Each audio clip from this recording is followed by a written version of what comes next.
Saudi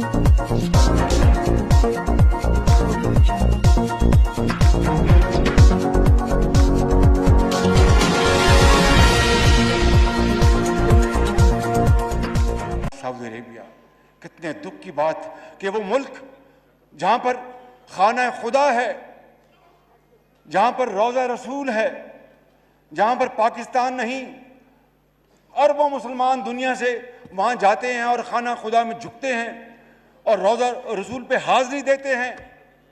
और वो Saudi अरब जिसने हमेशा हमारा साथ दिया, जनाब स्पीकर, उनके बारे में इस तरह की बात करना ये कुछ सोच नहीं सकता था। लिहाजा मैं समझता हूँ कि हमें उस जुमले के ऊपर बहुत अफसोस है और हम सऊदी अरब की फ़राग़ दिलाना, शफ़ीकाना मोहब्बत, दोस्ती और इमदाद को ज़िंदगी भर नहीं भूलेंगे। हम ख़ादिम हरमैन शरफ़ैन जनाब सलमान बिन अब्दुल अज़ीज़ और वली अहद शहज़ादा मोहम्मद बिन सलमान आले सऊद के मशकूर हैं और उनका शुक्रिया अदा करते हैं कि वो इस मुश्किल की घड़ी में पाकिस्तान के साथ हमेशा की तरह खड़े रहे।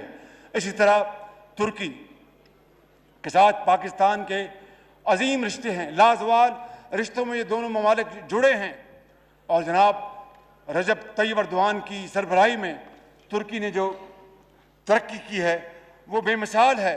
और तुर्की वो मुल्क है जनाब स्पीकर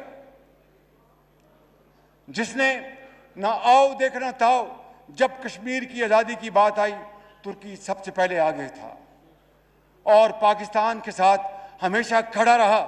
मैं समझता हूँ कि हमें अपने बामी ताल्लुकात को और आगे बढ़ाना है। यूएई, मुत्तहिदा अमारात, हमारे हमसाए ममालिक बहुत हमारे अच्छे शफीक, हमदर्द, दोस्त हमारे ये ममालिक हैं।